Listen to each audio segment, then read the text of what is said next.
सगळ्यांचे चेहरे पडलेलं एक कुटुंब मला भेटलं. खात्या पित्या घरचं तरी दुःखीच मला वाटलं. माणुसकीच्या नात्याने माझं मन भरून आलं. मीच जवळ जाऊन म्हणलं, का हो काय झालं? तुमच्यापैकी कुणाला काही झालंय का? तिन्ही सांजेला हे असे बसलात, कुणी गेलंय का? कुटुंब प्रमुख आजोबा उठले सोडत मोठा उसासा, डोळे तांबडे लाल, बहुतेक रडले होते ढसाढसा. तर ऐक तुला सांगतो, म्हणाले असं झालंय, आम्हा सगळ्या कुटुंबियांचं एक एक मत वाया गेलंय. आता हा माझा नातू बघ नुसता जीवाला घोर आहे. सभेला जायचं, घोषणा द्यायच्या याला फारच जोर आहे. बरं एवढं करून मतही दिलं तरी याचं भागलं नाही. पण याच्या नेत्याचं इंजिन आजवर सत्तेच्या स्टेशनात लागलं नाही.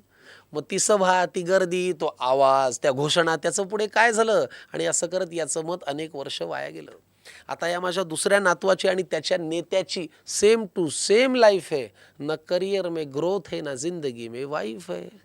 अरे बाबा, वारशाने फक्त पैसा येतो, कर्तृत्व कोणी आणत नाही. भारतभर चालून तुझी पावलं दमली, पण हात काही चालत नाही.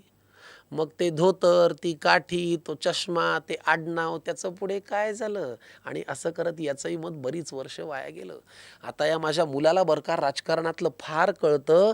याचं मन गेली अनेक वर्ष घड्याळातली वेळ पाळतं. चुकली वेळ, झाला खेळ, वेगळं संधान साधलं. एका साहेबाचं घड्याळ दुसऱ्या साहेबांनी स्वतःच्या हातावर बांधलं. मग नवा साहेब घड्याळ तेच, पुन्हा वेळ पाळू का? का जुन्या साहेबासोबत राहून तुतारीतून आवाज काढू का? मग ते वय, तो अनुभव, ती निष्ठा, तो परिवार, त्याचं पुढे काय झालं? आणि असं करत याचंही मत आता वाटतंय वाया गेलं. आता ही माझी सून अस्मिता तशी धाडसीच म्हणायची. जरा कोणी नडलं की घरातला बाण काढायची. मी तिला कितीदा म्हणलं, सूनबाई बाण जपून वापरायचा असतो ग. एकदा दुसरा घेऊन गेला की परत येत नसतो ग. मग जी मनातही नव्हती ती भीती खरी झाली. जिथे शब्दांनी आग लागायची तिथे हातात मशाल आली. मग तो बाण, तो बाणा, ते कडवड, ते सैनिक यांच्यात असं काय झालं? आणि असं करत हिचंही मत विनाकारण वाया गेलं. आता ही माझी बायको ही घडवेल तेच घरात घडतं. आता ही माझी बायको ही घडवेल तेच घरात घडतं. नाव हिचं लक्ष्मी, हिला कमळ फार आवडतं.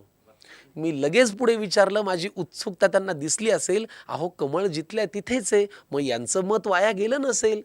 आजोबा म्हणाले, ती दुःखात नाहीये हो तशी, पण तिच्याही मनात तळमळ आहे. कारण ज्यांच्या विरोधात मत दिलं त्यांच्याच हातात आता कमळ आहे. मग ते विरोधक, हे सत्ताधारी, हे प्रामाणिक, ते बाजारी, यांच्यात असं काय झालं? आणि असं करत हिचंही मत आता वाटतंय वाया गेलं. त्यामुळे पुढाऱ्यांनो, तुम्ही कितीही पक्ष बदलून म्हणालात की हाच माझा पक्ष आहे, तरी एक गोष्ट लक्षात ठेवा की आमचं तुमच्याकडे लक्ष आहे. त्यामुळे इथून पुढे तरी दिलेल्या मतांची किंमत जरा तरी ठेवा आणि मतदारांनो मतदान करा आणि लोकशाही जिवंत ठेवा.